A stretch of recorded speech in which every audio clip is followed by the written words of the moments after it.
Praise lord. దేవునికి మహిమ కలుగును గాక. ఆమేన్. ఈ ఉదయకాల సమయంలో దేవుని వాక్యాన్ని చదువుకుందాం.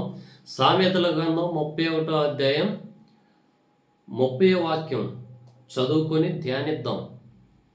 అందము మోసకరము, సౌందర్యము వ్యర్థము, యెహోవా యందు భయభక్తులు కలిగి నా స్త్రీ కొనియాడబడును. హల్లెలూయా. ఈ వాక్యం చూసుకున్నట్లుగైతే అందం, ఈరోజు అందం గురించి. అందం మోసకరం అంట, సౌందర్యం వ్యర్థం. ఈ రోజులో చూసుకున్నట్లుగైతే అందం కోసం ఆశపడి వెళ్తూ ఉంటారు. అందం ఎటు చూసినా అందంగా ఉండాలి, మన జీవితం కూడా అందంగా డిజైన్ చేసుకోవాలి, మన జీవితం ఒక అందంగా అయిపోవాలి అని అందం కోసం ఎక్కడికైనా వెళ్తూ ఉంటారు, ఏ ప్రాంతానికైనా. అంటే ఒక వ్యక్తి అందం కోసం ఆశపడుతున్నాడు. బైబిల్ సెలవిస్తుంది, అందం అంట మోసం చేసిద్ది. ఇప్పుడు దావీదును మోసం చేసింది అందం. సంసోను కూడా పడిపోయాడు. అంటే అందం ఏం చేస్తుందంటే ఒక వ్యక్తిని పడేస్తుంది. అందమైన భాగ్యం చేసుకోవాలని, అందమైన ఇల్లు కట్టుకోవాలని, అందమైన స్థలాల్లో ఉండాలని,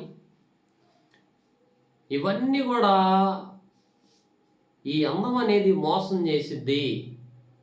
ఒకగానొక దినంలో మోసపోతావు అని దేవుని వాక్యం సెలవిస్తుంది.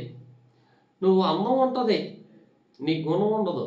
అందం ఉంటుంది, నీ గుణం లేకుండా అందం ఉండి ఉపయోగం ఏముంది? అయితే పడిపోవటానికి అందం ఏం చేస్తుంది? ఇప్పుడు లోతు ఏం చేస్తున్నాడు? అందాన్ని చూస్తున్నాడు. సోదెమ మీద పాపం ఉన్న చోట్ల కన్నులెత్తి చూస్తున్నాడు.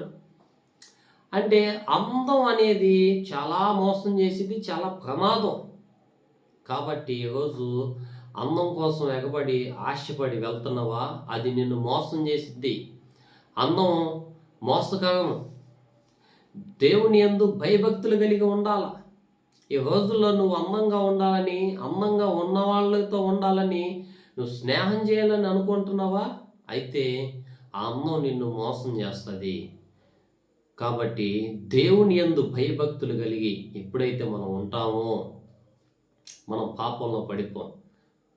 దేవుని యందు భయభక్తులు కలిగి ఉండాలని దేవుని లేఖనాలు సెలవిస్తున్నాయి. కాబట్టి అందం కోసం ఎగబడకుండా, ఆశపడకుండా మనం దేవుని వాక్యంలో నిలబడాలి అని దేవుని వాక్యం హెచ్చరిస్తుంది. కాబట్టి ఈ దినమున దేవుడు ఈ వాక్యాన్ని దీవించి